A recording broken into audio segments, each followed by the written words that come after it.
E oboke mane ochwale ute fwambo, apis mar jandik duond buche opwodho lokruok mane otim kod UDA bang' yango ni oboke mar teng'o lwet Cleophas Malala Mogo ne ochopo dwaro duto mag chike matayo duond buche. Apis mar Anderitu bende ogolo chik ne duond bura mar UDA mondo tiek yiero mag jotende duto e bwo ndalo 180 mabiro bang' duond bura mar UDA chwalo nyime yiero magi mag kor gwenge tok yiero ma kamago bedo kod ywarok kaachiel kod ng'ur mathoth.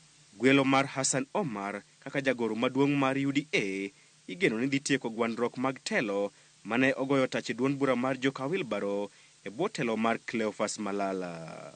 Malala osebedo kod wich bar kuom thuolo malach bang' moko kuom jood bura mag UDA wuok oko kendo nyise ni oonge teko mar loso e logi nikech ne ok oyiere kod jokanyo mag UDA. Ng'ur moko bende osewuok ni midhiero mag Malala ne okel kod osiep mare kod jalup jatend piny Rigathi Gachagua. Ma bende ne oyangore e lela chieng' Jumapil e kinde ma jalup jatend piny Rigathi Gachagua ne oseyo mane ogol godo Cleophas Malala ka jagoro maduong' mar UDA. E twak mare kod ute fwambo mag oganda jomasawa, Gachagua ne olero ne okosum pache e wi okang' mar golo Cleophas Malala. Chris Owino, Ramogi TV, Nairobi.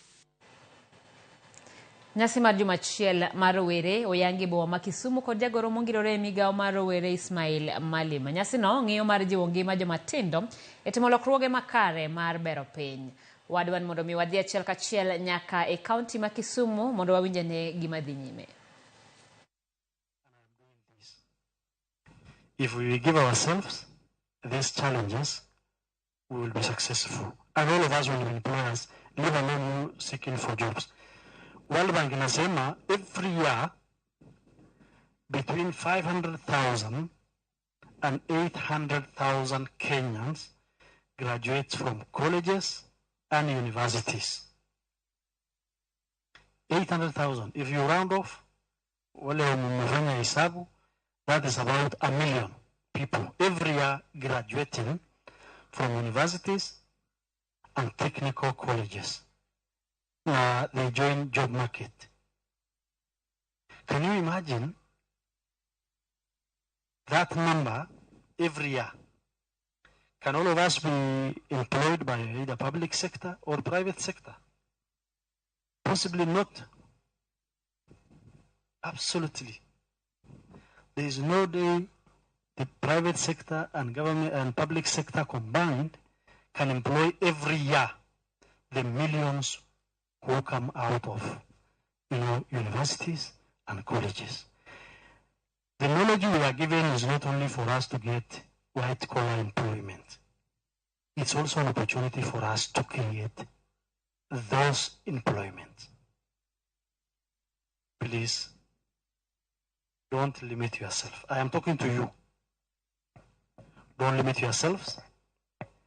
The government is trying its best to make sure they give you the opportunities in the event that you find a solution to your challenge. They tell you we are here. The shoulder to lean on is here. Youth Fund has just demonstrated the success stories. Ajira Digital have just showcased here success stories. Our biggest challenge, the social media and technology that has come to better our lives. But unfortunately, majority of us use it only for negative purposes. They never benefit from these resources that are very crucial in our lives. We said these days future is digital and we are the future. But instead of making positive use of the social media and technology, we only use it for a lot of negative energy. Had we spent equal number of positive energy on our social media and technologies that are available to us, all of us would be talking different stories or will be telling different stories today. Mr. Mayabi here has mentioned about a transformative government interventions that is coming to you in the name of national youth opportunities towards advancement. If that project comes here and you don't benefit from it, then lazima ujicheke.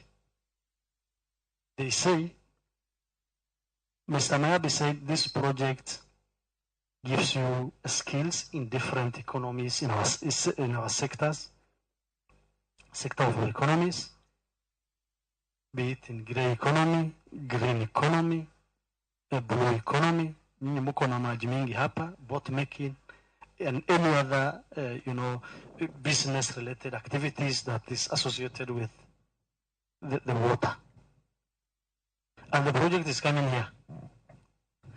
But if you are not ready, those who are ready will benefit from the project. Wewe ukiangalia tu wakipaa wakienda huko juu. Opportunity finds those who are ready. Do your homework. Yakoromogi mano nyasi madhi nyime mar rowere ma ochakore kawuono ka en nyasi mabiro gwaro kuom thuolo mar juma achiel ka irango moko kuom ng'ikruok kaachiel kod duoko makare ne achiedhnade mag rowere manotimore e kaunti ma Kisumu. Wadhi e kaunti ma Kisii kama ndalo manok bang' moko kuom jotend duond bura mar ODM gwel ne lemo mag migepe piny owacho mar Kenya Kwanza. Jokanyo mag duond bura ni mawuok ma ok tin e kauntis 21 obago romo Kisii ka gidwaro mondo jotelo manyien mag ODM obi onyis ni duond burano en mar Kenya mangima. Ka giloso e kinde poro wache wi chal mar ODM gigoyo debe ne gavana ma Kisii Simba Arati magikoni osenyiso chia mar telo kendo romo bedo jalop jatend duond burano. Magitimore kinde ma jokanyo osebedo ka goyo mbaka e wi jokanyo mowinjo yud lemo e tend ODM ka obiro tim kata kibiro tim yiero e kombe mag tend duond burano manyaka sani odong' nono. Mbele yenu ni wanachama wa chama cha ODM Kenya nzima ambaye tuko chairman hapa 21. Tumeweza kuchukua nafasi hii kuangalia kama wanachama ya ODM tukiwa chairs tunasema ya kwamba Mheshimiwa Simba Arati ambaye ni gavana wa Kisii apewe nafasi awe deputy party leader of the ODM party. Patia kijana nafasi apate kutuhudumia. Tumemsikiza vizuri na tumekubaliana na maoni yake. Ako na maoni vizuri ya kuweka chama chetu pamoja. Na tumeamua kwa sababu Arati amekuwa loyal, amefanyia kazi chama yetu. Na tunataka this side ya region ikuwe powerful, hatutaki chama yetu ipate kuyumbika baadaye baba akipata kazi ingine. Tunakuambia siku ya leo Mr. Governor wetu, wamama tutafunga leso, tutaenda nchi yote kama Women League, tutakufanyia campaign na hiyo kiti itakuwa ni yako. Jagoro mongirore migao mar thieth Mary Mudhoni oketo ler ne sirikal pango duoko okumba mar linda mama kaka chiel kod ber mamoko mondo kony mine mapek. Kaluwore kod Mudhoni, jokenya mathoth osebedo ka kwayo duogo mar chenro makamano, gino ma omiyo sirikal owinjo ywakgi kendo medo ni gisane nitiere chenro mar goyo mbaka gi jopiny mondo gichiw pachgi e wi lokruoge ma gidwaro e okumbano mar linda mama. Bende olero ni linda mama en achiel kuom mise madongo e okumba mar Social Health Insurance Fund mabiro konyo mine mapek e budget ni. Document nilikupea for people to understand. Today we can concentrate on the bite. Remember, we have 3 funds right now in social health insurance. We have the primary health care fund, we have the social health insurance fund, and we have the chronic, the accident, chronic and critical illness fund. So the exchequer and the social health insurance will cover everybody. It is for us now who are in it's the social health authority that will be able to equalize the funds in terms of which one goes to Linda Mama and what goes to SHIF. This is going to be a program under SHIF, just like it used to be. So we will not have 2 separate programs. But Linda Mama is going to be a standalone program. to take care of the mothers and the children. Yes. Sirikal olando gero klese 1017 ne ikruok ne jopuonjre mabiro donjo e grade mar 9 higa manyien. Jagoro mogirore migao mar somo Belio Kipsang olero ne sirikal kosir kod jokanyo mamoko osechako gero klese 1011. Kipsang bende medo ne sirikal dhi nyime kod tiego jopuonje 20,000 mabiro puonjo jopuonjre mabiro donjo e grade mar 9. Kipsang ne loso e skul nyiri ma Moi Girls High School Eldoret, kaunti ma Uasin Gishu e kinde nyasi mar yango chakruok mar piem mag sinema kod thum mag skunde mar 96 e pacho ka.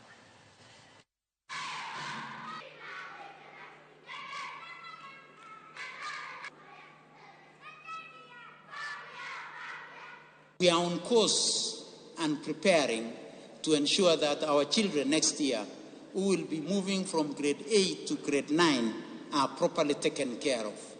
I would want to mention and announce that we are already building 11,000 classrooms through the support of our development partners. We are also working with the CDF to construct another 7,000 classrooms so that we shall be able to have 17,000 classrooms by the end of the year to accommodate our grade 9 learners. So I want to assure the country that we shall be prepared in terms of classroom infrastructure to ensure that our learners transit from grade 8 to grade 9 next year. Sirikal koro dwaro mondo lok chenro mar chulo fees na jopuonjre madonjo e mbalariany mondo mi jopuonjre ma onge nyalo to riek thuolo mar somo. Kane oloso e nyasi mar chiwo bursaries ne jopuonjre 100 motim kod riwruok mar ISS Kenya e riwruok kod Barasa Foundation, gavana ma Kakamega Fernandes Barasa owacho ni mbalariany ma pacho ka onge kod nyalo mar siro somo kaka migao mar somo dwaro, kochiwo paro mondo sirikal odoge chenro machon mar siro som jopuonjre kitiyo gi hola mar HELB. Barasa bende owacho ni koso pande kik mon sirikal chiwo HELB ne jopuonjre madwaro donjo e mbalariany. The funding model for higher education. A week ago, the PS for higher education indicated a desire to review university fees for 2024 first-year students, and that is why the number of beneficiaries is reduced from 100 to 72. My call is that fees should not be raised. You maintain your discipline. I know you will come back as great people, as sponsors, to support this program so that we can touch more needy students. As I said, you see, we have only picked 72 from 973. So which means those who are left out is not that they were not qualifying. They were qualifying, but the chances were slim.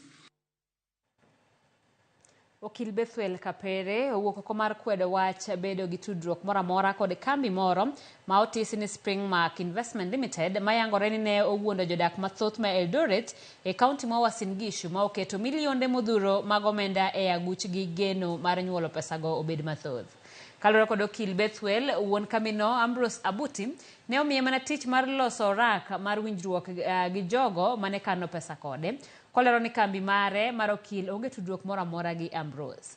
Bende lero ni onge omenda mane ichulo ka okalo e kambi mare, kowacho ni tije ne en mana yango ka nitiere jago mane Ambrose chulo. Ambrose company is purely independent. It has nothing to do with this law firm. There's no money trailed through here. No one paid any money through this company. Everything else was done through Ambrose. All I ever did and ever handled was to execute the contracts. I had nothing else to do with the companies, even on how it runs its affairs. I had nothing to do with that because I was not associated with the company in any way. The same way he used to handle his clients at a personal level, that is the same way we. The only thing I was ever requested to do was once he made payments in between, was to draw an acknowledgement that this client has been paid this much, and that is purely within my rights as an advocate.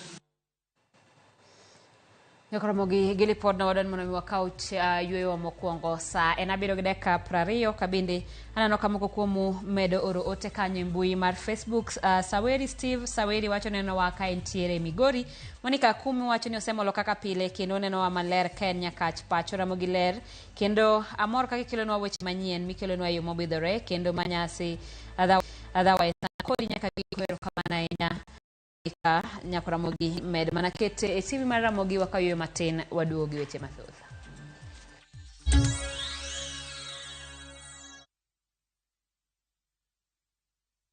The world is coming to Kenya, and I am going to Kenya. La la la la la la festa, la la la la la festa, Kisumu jala, karibu karibu, karibu karibu, Mama Africa, say welcome to Kenya. Music, arts and culture, Festival Africa, our traditions and carnival. Welcome to Festa, food and texture. Welcome to Festa, craft and sculpture. African banana, coconut and samba, can get on the reggae. Dancehall Kamakosa, dancehall Afro jam rock. La la la la la Festa, la la la la la Festa. From August 25th to the 1st of September 2024, Kisumu, Kenya welcomes you to Festac Africa. To book your travel, visit viewtravel.com, the official travel partner for Festac Africa Festival. Chakuoth materi kama berlilo emanitie. Donji e piny ma jotijewa makonyo kastembe gi rwak makende ok ni mana kod lony to gikonyi e timo yiero makare mar chopo lek ma in godo e kitu itado midwaro. Winjane sigand kastembewa moseyie kod ber ma giseyudo. Mabati is the best. Na bei iko sawa. Na quality iko poa. Limwa e badwa ma Manjit House, Kisumu Accra Street e apaya ma Paul Mboya. Gochi e 070 Adek Abichabirio, Aria Borachiel, Royal Mabati Factory, excellence redefined. Yo sister. Niaje bro? How is your search going? Umepata mtu bado? Bado sijapata mtu. Sasa wacha nikuambie wale una avoid. Niambie. Mtu wana support Arsenal. Tena na si watu kama wewe. Achana na hao watu. Ni mbaya. They will over promise you. Watakupromise. Wallahi. I will do this. I will do that. I will give you the earth. Who deliver? Dial *811*280# to get one over promise. Ma e chenro makeloni danji maliet. Ma e chenro makeloni weche mamolo seche duto. We are only beating job. Kik od belo bai. Kabuona kwa moral mar mdakel belo kaka winjore. Ma e chenro makeloni duond yawuoto nagi. Wakwa rowere bende kiyudo matin kikicham te ikungo. Duond mine Kaja odi miyo nigi pesa malo dichuo. Support. Kodo hala. Gimotimo as a fashion house, we measure in both ladies gi chuo. Mane mbak ndalo chakre wuok tich nyaka tich abich saa 8 odiochieng'. Mane Ramogi TV.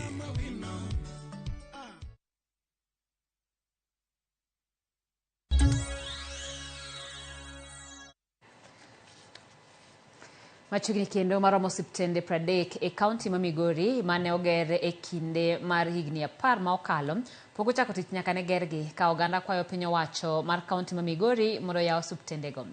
Ng'ikruok dibed kanye e chako tich e osiptendego, Jojuma luwo wachno. Piny owacho mar kaunti ma Migori kinde mar higni maloyo 10 osebedo ka oketo maine chopo lek mane oganda duto kaunti ma Migori oyudo yot e yudo thieth makare mabende dho ngere dendo kaka universal health coverage. Bedo kod osiptende ma oromo en achiel kuom gigo madwarore mondo oganda koro bed kod yot yudo thieth e bwo chik matayo chenrono maonge ka universal health coverage. Nyaka sani maromo osiptende 226 ma oting'o mago mag ji giwegi, mago mag piny owacho kod mago matayo kod kanisni ema yudore e kaunti ma Migori kendo chiwo thieth ne oganda malo 1 million e kaunti ni. E kinde mar higni 10 mokalo, piny owacho mar kaunti ma Migori osegero osiptende mathoth mar bero wechego mag thieth. Ne wayango osiptende manyien maromo 30 mane ogere kinde mar higni 10 mokalo nyaka sani pok oyaw mondo gikony oganda. Program wan gi osiptende 30 mobro yaw. To bro yaw gi in phases kwaseyudo ka wan gi jotich moromo makoro service watero nu piny kumo yaweno. To kwa yaw gi to thiedhi bede thieth malong'o, ok en thieth momoda walogo. Mana kaka neno watiye iye kani eka goda yaw maka mondo tich odhi maber. Osiptal kata dispensary mar Ore e subkon Masuna West en achiel kuom osiptende mapok oyaw kata bed ni gedo margi to ne orumo higni mathoth mokalo. Jodagego mag Ore wacho ne gisito kuom higni mathoth mondo osiptal Ore ochak tich mondo gibed kod yot e thieth, kata kamano mae koro pok otimore. Osiptand ni okang'eyo ni sama ne Mheshimiwa Obado chake, okang'eyo ni satan mane nitie. Nitiere promises mang'eny sana e osiptand no makata nyaka gi sani osekawo kendo pesa mar county mano onego bed ni konyo weche mamoko to nyocho osedhi mokuncho kanyo motim mochako wir nyaka rangi osiptal no pod otamore tich. Jatend migawo mar thieth e kaunti ma Migori Julius Awuor Nyerere wach ni giketo kinge makare mar neno ni osiptende mapok ochako tich oyaw machiegni. Nitie ikete budget. Ok wanya yawo osiptal watero yath panadol matin to onge ng'a thiedho. Ogen nas achiel ok nyal tiyo osiptal. Kikawo jathieth achiel en emo prescribe, en emo teri e lab, en emo chako miyi yath, ok nyal timore. Kech manifesto mar gavana ni dwaro ni mondo yath thieth mwamiyo ji obede okang' mamalo. Nyerere wacho ni ok gidwar yawo osiptende kapok gibedo kod jotich moromo kaachiel kod gige thieth madwarore. Sama wayawe na nyaka water yath kanyo, sama wayawe ni jotich nyaka bed kanyo, sama wayawe ni nyaka bed ng'a rito kanyo, security kanyo, to moko unya neno ni building nitie. To building okete to pi pok obedo. Koro nitie budget wadhi ni ma osebedo gi meet conditions temwa oromo yawa. Ok inyal bedo ni thietho kama pi onge. Nyaka wabed gi water tanks. Ok inyal bedo kama ithiethe kama cho onge. Nok ma jochiw thieth kod kuonde thieth onge mar omenda moromo ne migawo mar thieth gin moko kuom gigo mosethiro chenro mar piny owacho ma Kenya maneno ni oganda duto oyudo thieth makare. Lipod yango ne nitiere kata kuonde thieth mathoth e kaunti ma Migori kaachiel kod piny Kenya mangima ma bende kopo nitiere kod midhiero mar yudo pi maler e kinde duto kaachiel kod kata sitima. George Juma, Ramogi TV, Migori. Riwruok mar jochiw thieth kata nurses kod mano mar lakteche bade ma Mombasa obwogo bago ng'anyo poni sirikal mar kaunti no dhirem chopo kare winjruok mane gidonje wi osara kod chudo mambalang' e kinde mane gine ng'anyo. Kotele kod jotelo maggi, jochiw thieth go ywak ni sirikal kaunti odagi chulo gi osara kod omenda mambalang' kuom thuolo mane ging'anyo kata obedo ni dono osegolo chik mondo chulgi. Chenro mar yudo duoko makare koluwo twak kod tend kaunti osegore e Luanda.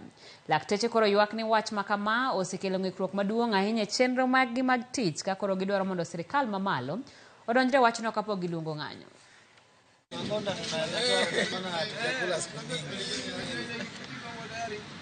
Na mojawapo ya mambo ambayo tulikubaliana ilikuwa ni kwamba tukirejea watu watalipwa mishahara yao na watalipwa ile miezi yote ambayo hawakuwa wakilipwa wakati walikuwa kwa mgomo.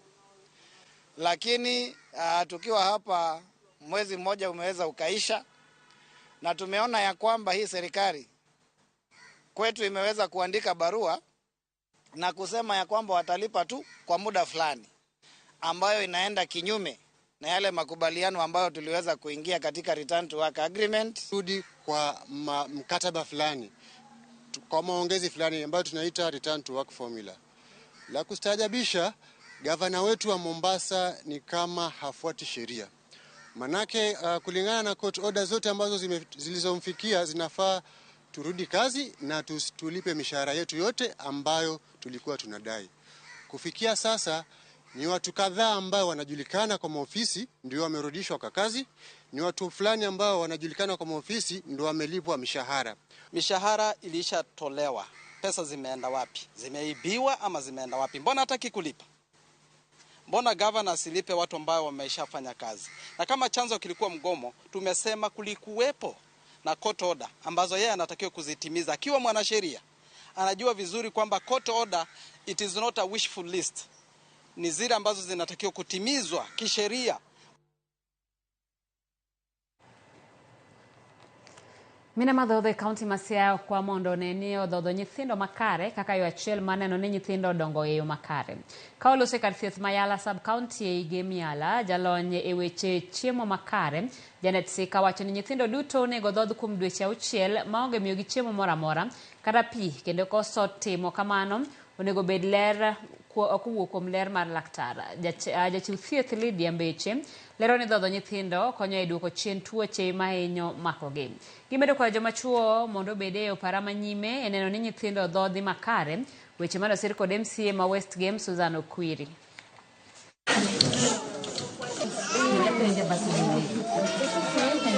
Kisha toa matiti then mdomo ya mtoto hii lift ya juu.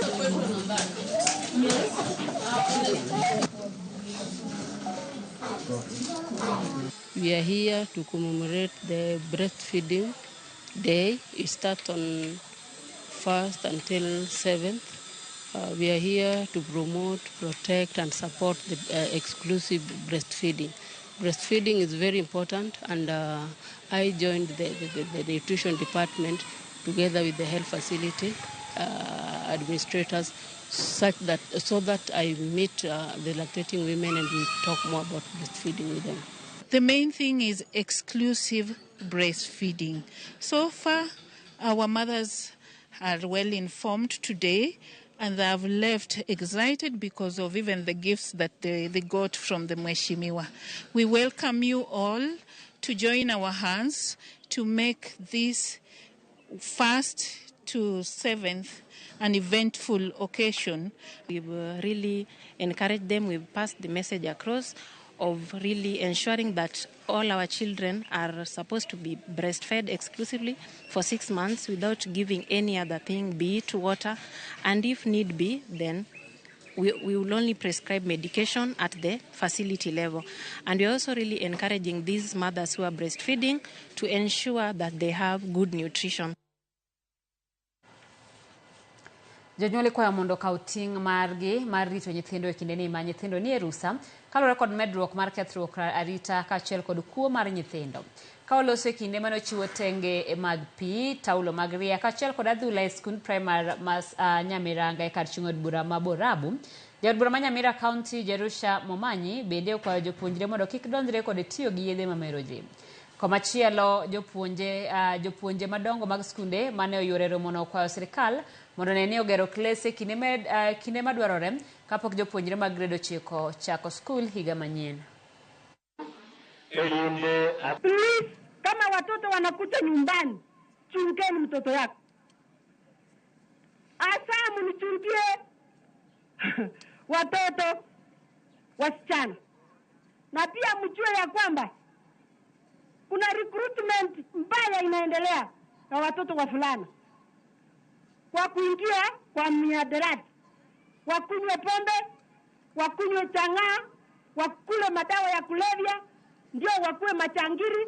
Wale walimu wetu ambao wako katika internship, pia ukienda pale waendelee kuhakikisha ya kwamba hao walimu wetu wamepatiwa kazi ya kudumu. Kila shule imepatiwa infrastructure account. Hiyo infrastructure account sasa haina pesa. Kama wangetuma hizo pesa infrastructure account katika hii account, kamati zikae chini tupange ratiba ya kujenga madarasa ya grade ya 9 kwa sababu mwaka umeyoyoma. Kwa sababu wanafunzi wataenda nyumbani wiki 3, warudi mura wa 3 na tutafunga shule tarehe 24 mwezi wa 10. Hiyo ni kusema Januari imefika. Jago moro ma jaigni 67 owito ngimane bang' jomoko ma ok ong'e chadhe gi ojalo e gweng' ma Bobo Hindi e kaunti ma Lamu. Jago no ma oyangore kaka Mzee Mwaro nonegi e kinde mane ene puothe ka orito duma mane ni e puodho. Jogweng' makono wacho ni jago no osedak e alwora no kuom higni 15 to kuom kinde no te pogineno ka obedo gi tungni moro amora e familia mare. Ka koro gidwaro mondo obila otim nonro e wi monj ma osebedo ka timore e gwengego.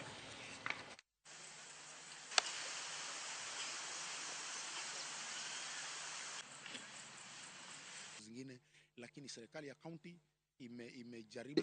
Nilipoenda hapo nilimwona mzee tayari, yani ametoka hapa kumepasuka hapa.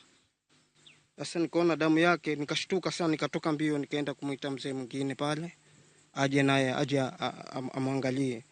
Kwa hivyo mimi nikiwa kama mwanafamilia, ni ombi langu kwa asasi za usalama, labda na vitengo vinavyohusika na mambo ya haki, zikaweze kuangalizia jambo hili ili haki ya ndugu yangu Julius Baya hatimaye ikaweze kujulikana. Mimi naambia serikali iwe na juhudi zaidi mpaka nijue bwanangu ameuawa na kitu gani.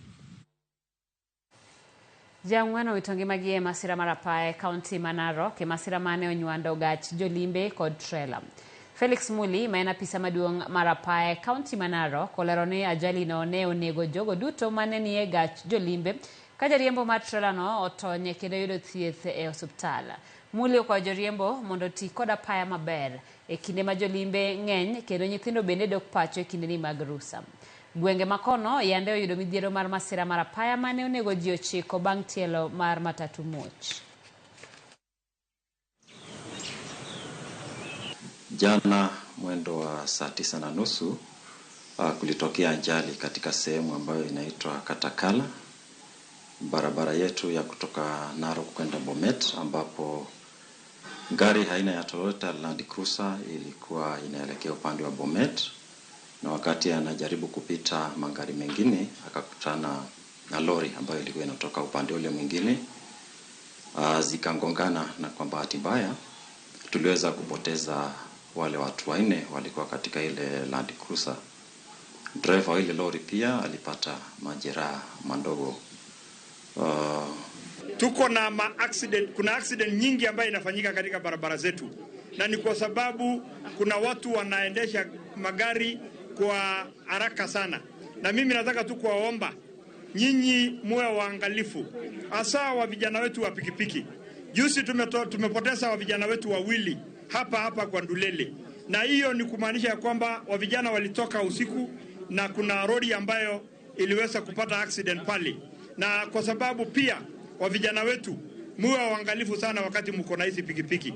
Lazima mfae helmet ili wasaidie mnapopata mambo ya ajali. Tenriruok mar jotije mag pewe mag ndeke pacho ka ochiwo ndalo 7 ne Tenbad migawo matayo pewe mag ndeke KAA mondo gigwe tao kuom ne donjo e winjruok gi kambi mar Adani Holdings makoro keto tijegi e andaki. Jotijego wacho ni kaponi oketi e tim winjruok manie kind Adani kod KAA e wi kongo paw ndeke ma JKIA, jotije mathoth dhidore kama tek. Efinya Kidi nigi mathoth. Koloso, jagoro maduong' mar riwruok mar KAU mochung'ne jotije paw ndeke ma pacho ka Moses Ndiema owacho ni Tenbad migawo mar pewe ndeke Kenya Airports Authority pok obedo thuolo mar loso kodgi e wi oboke mar winjruok e kindgi kod kambi mar Adani. KAU is, the legally mandated entity to represent KAA employees on issues like this. So you don't call them and intimidate them around. Engage them through their union, which KAA has really tried to avoid. Ndiema wacho ni winjruok makama biro thiro chenro mag ohala mitimo e alwora mar paw ndeke ma JKIA kaluwore gi osuru mowacho ni kambi mar Adani chano medo ponono ni winjruogno oket e tim. The proposal is to raise the levies.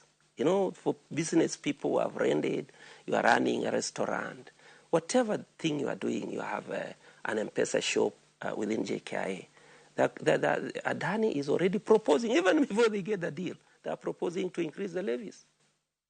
See that, which means it is a polite way again of pushing out the business community currently at JKIA. Omedo bende ni obiro weyo jotije makwan gi dirom 20,000 maonge tich mar ni kambi mar Adani chano ka oting duto mar paw ndekeno maonge ng'ato ang'ata mageng'o negi. Gino mabende biro kelo chandruok mopogore opogore ne ji duto matiyo gi alap mar ndeke ma JKIA. Adani is proposing to take over all ground handling operations, all of them. which means again, employees working for ground handling companies like Swissport, and these are our members, we represent them. We have Tradewinds, we have Eurocraft, all of them will be rendered redundant. They will have no jobs. So in terms of how many people, for example, directly impacted, you are looking at a population of around 20,000 employees directly employed by different entities. At JKI alone, not less than 20,000. So, and those are the people for whom we are speaking for as we speak. Those are the people we are mobilizing to down tools if we get to that point. Jatend migao mar weche maoko Musalia Mudavadi to osebedo katamore ni onge winjruok moro amora ma osetim e kind kambino gi piny owacho. Mudavadi nyocha oloso juma mokalo e kinde ma bende jakenya moro nodhi e doho mar chungo chenro mar keto paw ndeke mar JKIA e lwet jaket mwandu e yor Kodesa. Jotije mag pewe mag ndege to pod oramo ni ok gibi yie gi winjruok moro amora mabiro hinyo ngimagi. E wi mano, gichiwo ndalo 7 ne tend Kenya Airports Authority moting'o jata tije ma kojolo Henry Goe mondo gwe tao.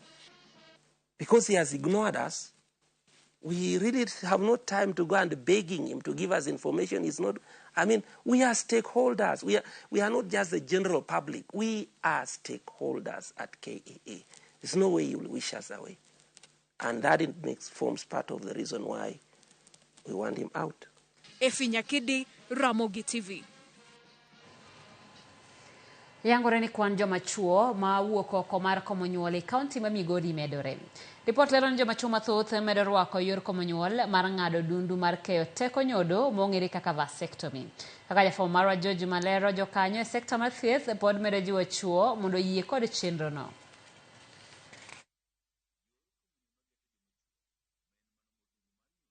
Mar dichuo ng'ado oko mabende ong'ere kaka vasectomy en achiel kuom yorego mag komo nyuol mabende piny owacho ka okalo kuom migawo mar thieth osebedo katiyo godo mane oganda koro bedo kod familia ma ginyalo rito. Kuom kinde malach yorni mar komo nyuol ma ong'ere kaka vasectomy ok osebedo korwake kod joma chuo mathoth.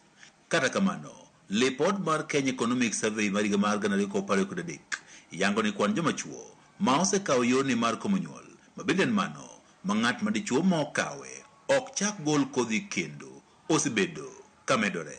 Joma chuo mane okawo yorni mar komo nyuol mar vasectomy e piny Kenya ne odhi malo nyaka 557 e higa mar 2022 ka ipimo kod kwan mar 248 e higa mar 2021. Neno biro miluongo ni komo nyuol miluongo gi dho bwana ni vasectomy ni orach ne an. Pod wakia ni onyalo biro the way aina mane nikech pod chandwa kabisa.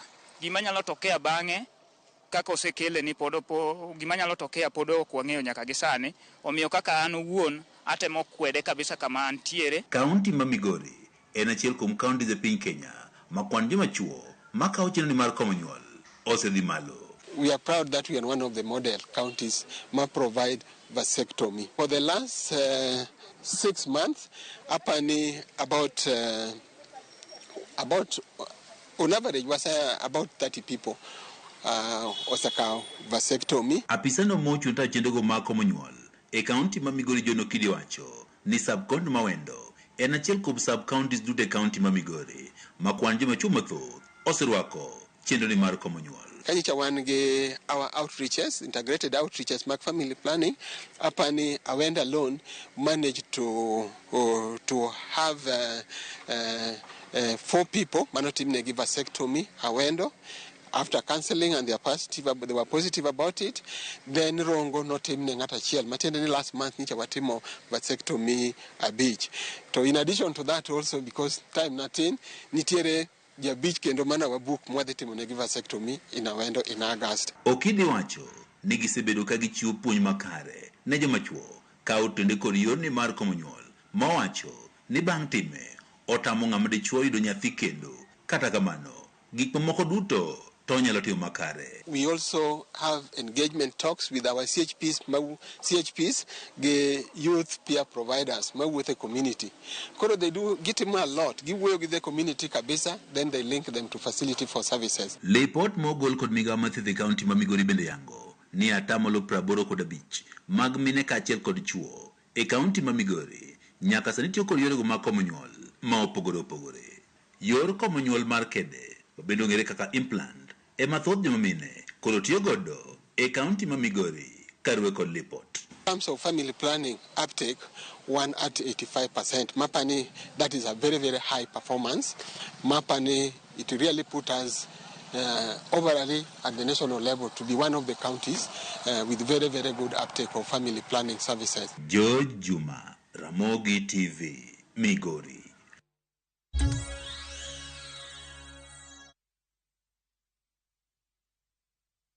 Introducing the Viusasa Data Pass Bundle. New way to enjoy your favorite shows on viusasa.com. For just 20 bob a day, dial *544 *25# to get 200 MBs of Safaricom data, granting you unlimited access to shows like Becky, Mwendwa Thapki, Kundali Bagya, Mapishi Time, blockbuster movies, and more. No registration, no subscription. It's a straightforward pass for uninterrupted entertainment.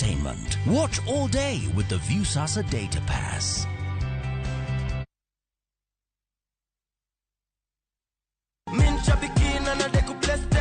Jackpot ilikuwa ni timu 15 na Mungu akasaidia nikapata 13. Hii pesa ambaye nimeshida nitaklia madeni zangu na still niongeze stock kidogo. Shabeki imenisort. Bonuses nazo ni no. Kuanzia 12, 13 and 14 correct predictions. Unacheza na 99 bob tu. Chukua simu yako, ingia www.shabiki.com, fungua jackpots, click on super jackpots. Chambua game zako safi, review bit slip yako, ukiona iko sawa, place bet. Alafu sasa unategea games zichezwe. Shabiki super jackpot, ni time yako. Mina dai wote twenda hivi. Not for persons under the age of 18. Shabiki.com is authorized and regulated by BCLB license number 587. Wakeloni chenro mar ohala kod lony gi dongruok mopogore opogore. Ohand kinyosi nigi pesa kitimo gima dwarore. Weche makende moa kuom jogo makelo lokruok e ngima dhano. Ohala ber nikech ohala puonji managerial skills. Lek ma in go iriembe mineni gigo chopo. Chakre gi jogo mane ochako ohala manyien. Kalure gi kaka nachako gi kuma achope. Ohala ni en ohala maber. Nyaka jotelo molony e timo ohala. Akwanyo jodala wate odogi ohala. Ne pek mane gikalie. Pod waonge uhuru mar ohala. Loch mane giyudo kod kinda mane gitimo e manyo gik mabeyo beyo. Ka johala ok nyal chako project ka ionge gi market. Tudri gi Cleophas Oluoch e ohala gi mwandu. Tich ang'wen ka tich ang'wen chakre saa 1:45 otieno.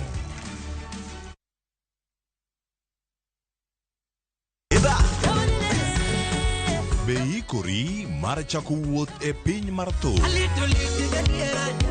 Thumbe mane oloko tieng' mang'eny. Fwenyo sigendni, wende mag piny, koda sigendni mayudore e wendego. Ngoma Owake en kama gik mane otimore chon koda matimore sani chopo e winjruok maber chor. Ngoma Owake wuok tich nyaka tich abich saa 10 odhiambo. Kik bai.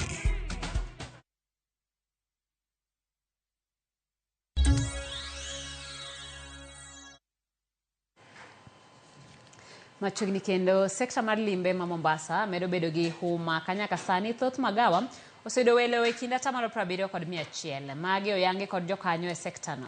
Ka gichiwo ler e wi kwan ma medore mag welo malimo Mombasa, jokanyo sekta no luwo ni dho wath kendo kar yweyo mar nyadhi Mama Mangina kod bedo gi sani skunde olor osemedo kwan mag welo koting'o jopuonjre matimo limbe Mombasa. Joel alwora Mama Mangina okoni ler mar alwora no sani osemedo ywayo kwan mathoth mag welo malimo Mombasa.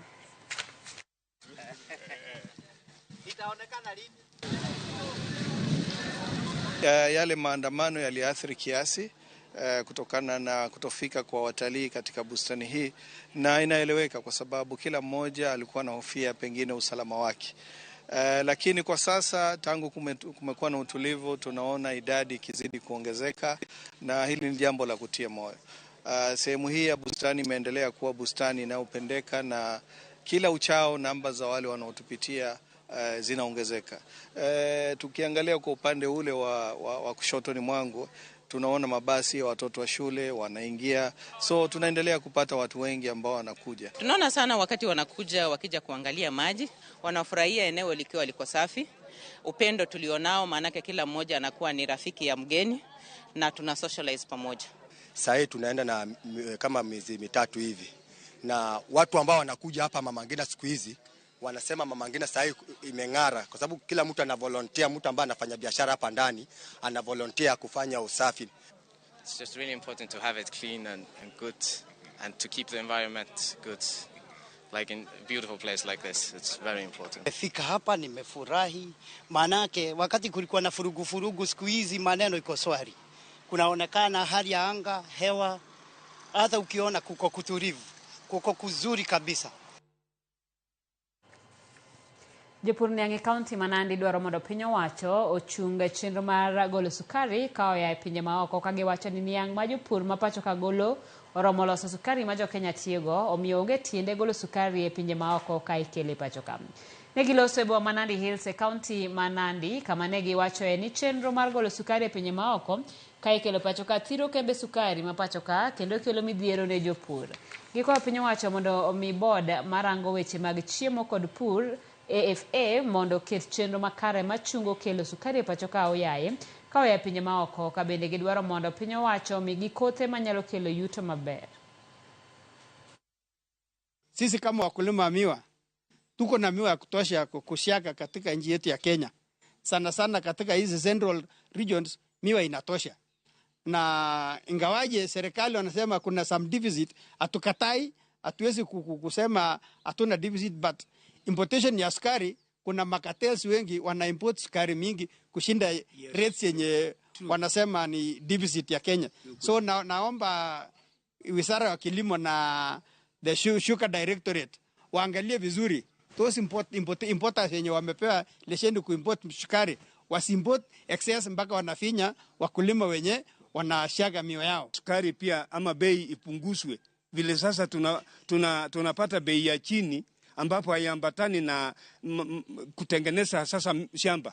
Unaona sasa shamba kutengeneza iko juu, lakini unalipwa bei ya chini, ambao naweza kuwa machua mwaka 14 mwezi 14 na 15.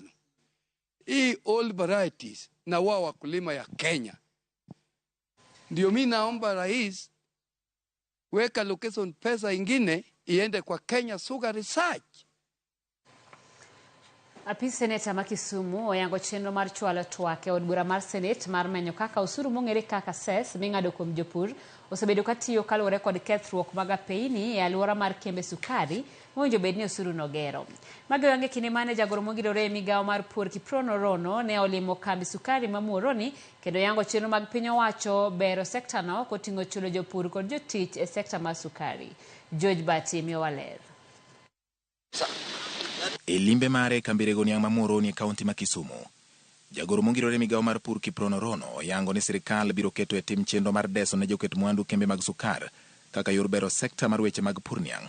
Wach ma jalup gavana ma Kisumu Mathias Owili wacho ni ka otime yo makare to dhi kelo ber ne sekta mar Niang' ma Thurka. We have discussed with all the stakeholders on how best we can move with speed so that this sector can be revived, and also we can get the investors to lease these factories, but with a serious condition of making sure that the beneficiary, the biggest beneficiary, should be the region itself, the factories themselves, the farmers. Winjo ni gibo kelo joket mwandu, ok gibi ng'ieo kambegi, to gibiro bedo kod orak gi piny owacho mondo gitiyo e period mowinjore. Ka en higni 10, ka en higni 20, to sama gibiro no gikelo muom bende mibedo godo factories gi.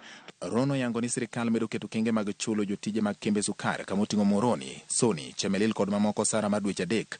Chenro ma jaod bura ma Nyando Jared Okello siro ka okoni kaka od bura gidhi medo omenda ne chudo ma kamano kendo dewo jotije mag kembe sukari mosedhi e rutaya kapok ochulgi. We have put on budget another 3 months salary for the employees of Sony Sugar, employees of Moroni, and employees of Chemelil in trying to really revive the sector so that it goes back to its original status or enhanced status. We hope that when we will be embarking on Supplementary 3 in the month of September, the sense will prevail and we will put additional funding to help cushion the workers cutting across the 4 sugar companies. Now, sadly, there are people who have since retired from these sugar factories. Those who are occupying houses owned by the factories, they cannot leave. They cannot go anywhere because they are owed money. Elimbe no jalup gavana ma Kisumu Mathizo Wili olero ni winjruok obedo mondo piny owacho mamalo omi jopur kothe machiek mapiyo kendo kelo keyo mabup.